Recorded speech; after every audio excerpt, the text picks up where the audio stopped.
Hey, it's Carissa, and I wanted to show you today how to organize, curate, and basically get all your notes for crochet patterns into your Apple Notes. If you have an iPhone or you have a Mac, this will be very, very easy for you. Now, I'm going to start from Pinterest because that's how I do. I find a lot of my patterns on Pinterest or even Ravelry, it doesn't matter.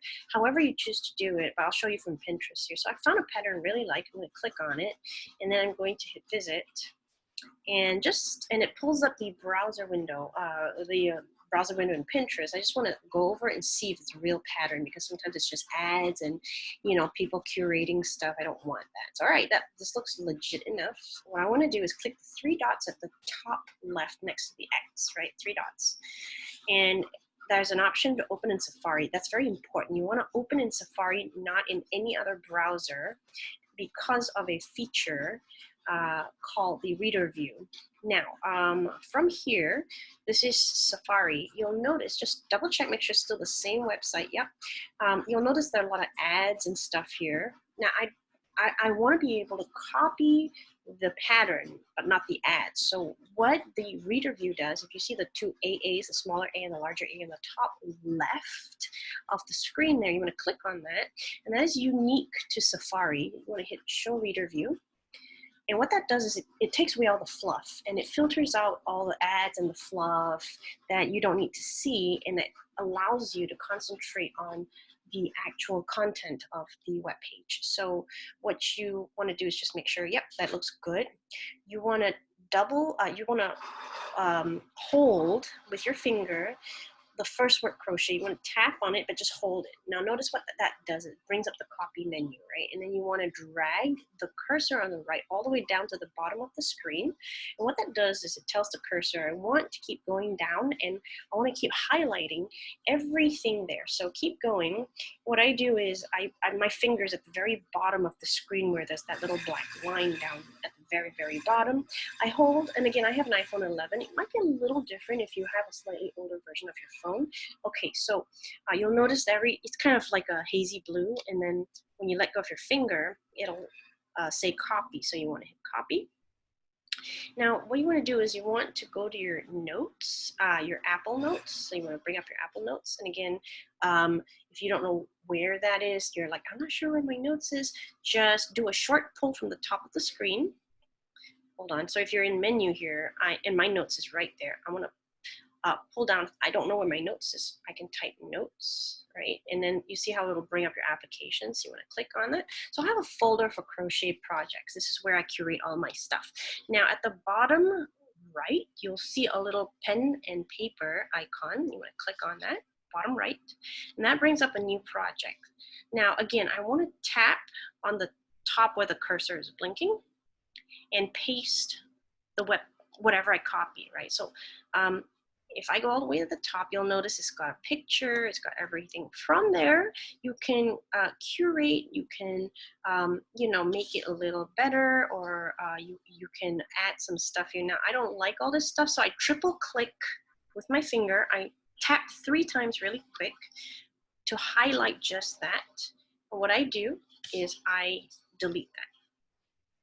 Right, so that's how you can quickly get rid of things you don't want, like some of this stuff here. I don't need all this stuff. I just want the patterns. You can get rid of that at your leisure. And I like making sure that there are spaces. I like making sure that there is an underline for different headers.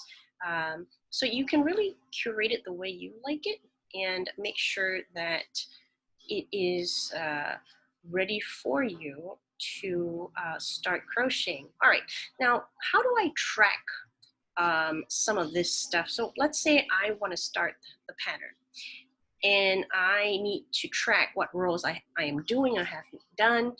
What you can do with Apple Notes is, so let's start here in row 1, right? Ooh, that's a little too bold for me. I don't like things so bold because that's just part of the body. So what I do is I just unbold it and make sure it's the body, because sometimes these are all just titles and there's different formatting. So I go to the front of row 1, and what I do is notice right above your keyboard, there's a little circle with a check mark there.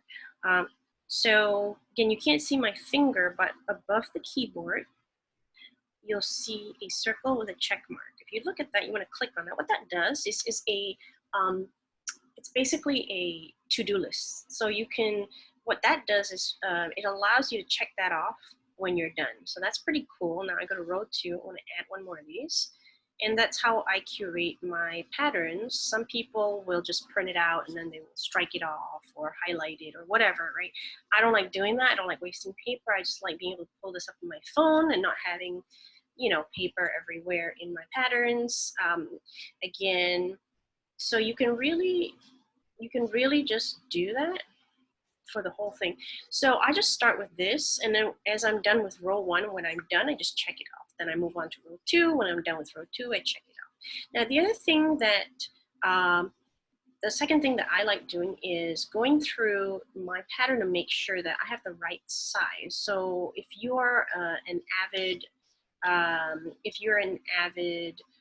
crocheter, or even if you're a beginner, you always want to make sure you go through the entire pattern before you start to find out everything you need, right? Like what kind of yarn you need, how much. That's when you buy stuff, right? Have you done your gauge? Have you done your gauge yet? Have you done your stitch blocks, right? Is that all done for you? Because I think it's very important to make sure that you know what you're doing. Okay.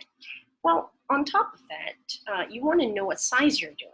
So let's say I am doing a medium size, right? So that's medium size over there. Well, when you do any pattern, especially clothing, they will have chain counts or stitch counts for you, like right here, right? So usually 89 equates to excess size, 99 will be small, 109 is medium. So you want to be able to make sure you're doing the right chain counts. So what I do is I put the measurement or the size that I want, and I go through the entire pattern doing that. So it's the third one, right? So, and then right here, oh, excuse me, this will be, I would want 1921 because I'm doing medium. So I hide. So notice how I make it bold so that stands out to me, so that when I'm actually crocheting, I'm doing the right things. I'm having the right stitch counts, I'm having the right chains, and so on and so forth, right? So that's how I would do it. Then I would come here, and notice how I highlighted it was I double clicked on that word, right? Or 21 is a word. I just double clicked with my finger, and what that does is it highlights the entire word, and then I just hit bold. So hopefully that gives you a different perspective on a more digital approach to curating your patterns. I know not everybody likes doing that, but for me this has been very, very useful. Now, one more last thing. I don't like all that stuff. Highlight, triple click, and delete. And now, with pictures, I love that you can just zoom right in. I love this, right? So how did I do that again? I clicked on the picture, and it brings it up. Then I just zoom by dragging my fingers. Everybody knows how to zoom, but that shows that like I can really look in. Whereas if you print it out, you can't, like you're gonna have to squint, and sometimes your printer doesn't really print it out in high def. So it's really wonderful to be able to do that. And you know, I hope that really brings you joy, and it brings you a great alternative to what to do. If you have any questions, feel free to PM me in Facebook, or however you saw this video. Yeah, my handle is Carissa Godwin, and I look forward to hearing from you, or comment down there if you're on YouTube. Would love to hear from you. If you have any questions, I'm more than happy to serve our wonderful crochet community. So thank you so much for listening and for checking this out. If you have any other questions, again, feel free to reach out however you got this video, and I look forward to connecting with you in my next video. If you like this, please feel free to hit the subscribe button and like the video. It will help me provide, gives me more of an incentive to do more of this stuff to serve you and the crochet community, which I absolutely love. Well, take care, and I will talk to you soon. Bye-bye.